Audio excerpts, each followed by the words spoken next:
Hello and greetings from Iceland.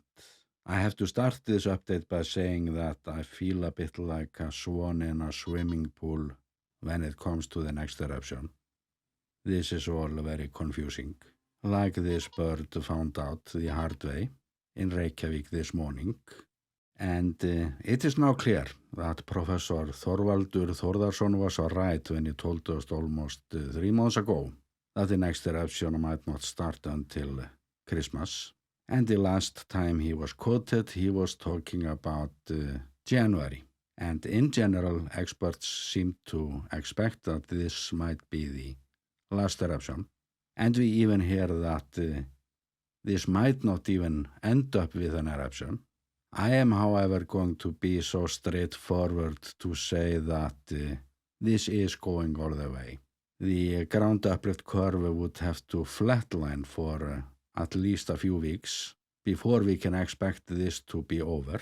And with all this magma there already and still quite strong ground uplift, I think it's more likely than not that this will go all the way. And the next eruption might actually turn out to be quite large actually. Hopefully not larger than our lava berms though, because the town and the power plant is still at risk. And as for volcano tourists, I have nothing but bad news, especially when it comes to photographers, because one of our most famous weathermen just told us that there is no reason to be dreaming about White Christmas this year, meaning that the background for photography might not be like many hoped for.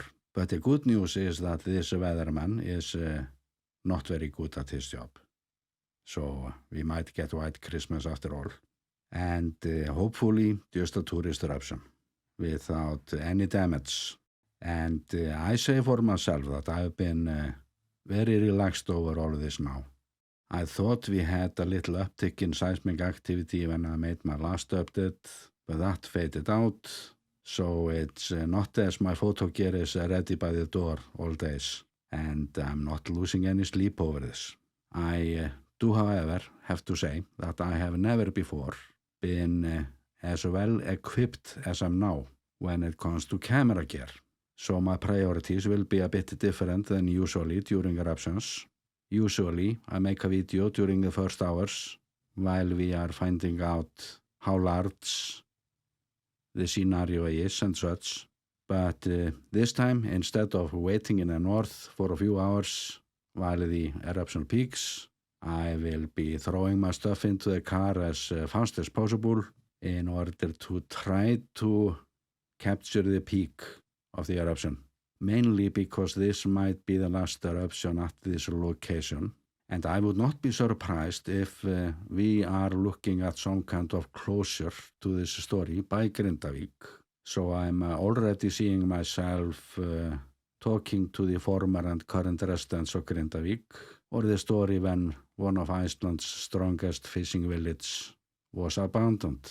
And since I lived in Grindavík for several years, and I know the core industry there quite well, I have the feeling that when I start to do interviews, I will see a storyboard for hopefully a quite good documentary just come by itself, as unfiltered as I want it to be. And I suspect that many of the spectacular lava scenes that were captured with modern technology the last 2 years might somehow fade into the background of the real story, because the real story is a human story that hasn't made it through the smog all the time. And I have hundreds of vlogs about this event already. My first video covers the first unusual earthquake by the village, because geology was my topic of choice right from the start.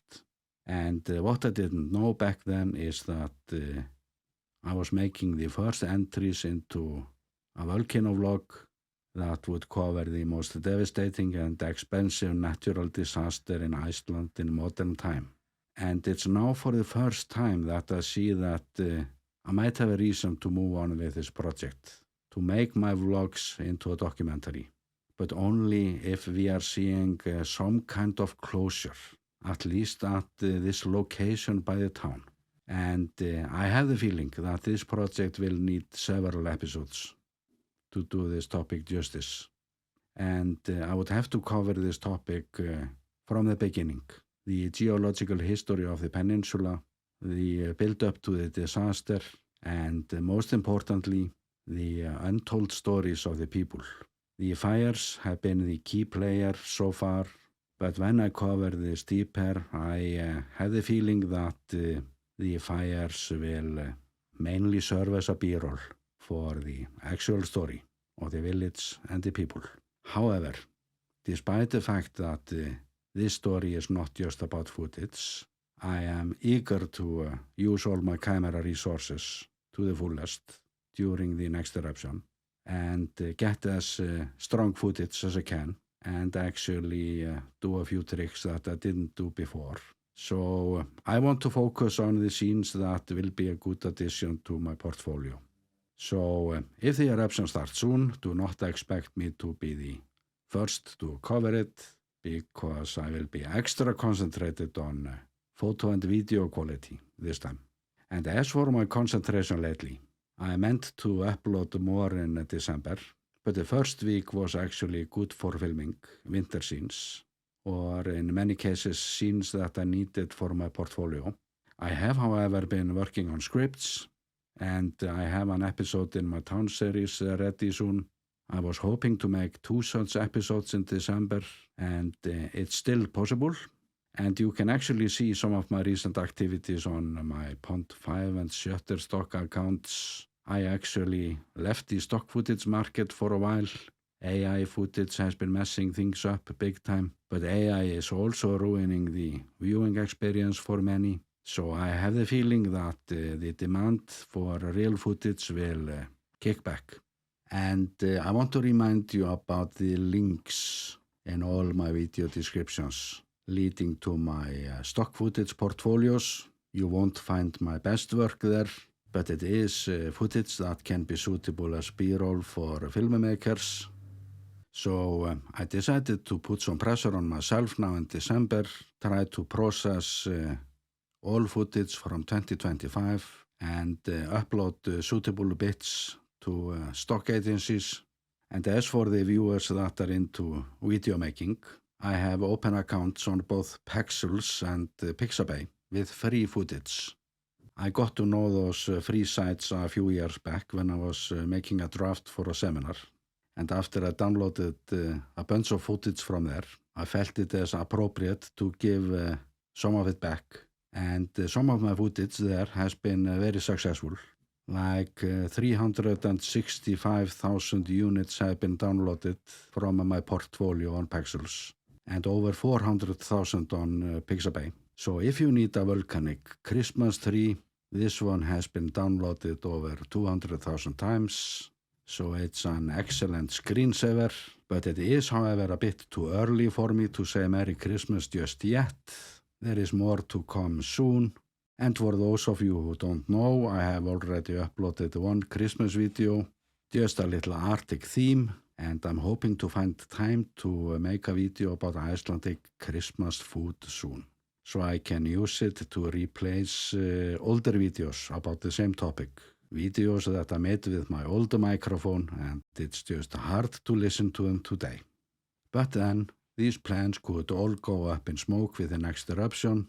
That could just as well come as a surprise, not for the first time. And with that, I'm sending you best regards from the volcano island, Iceland.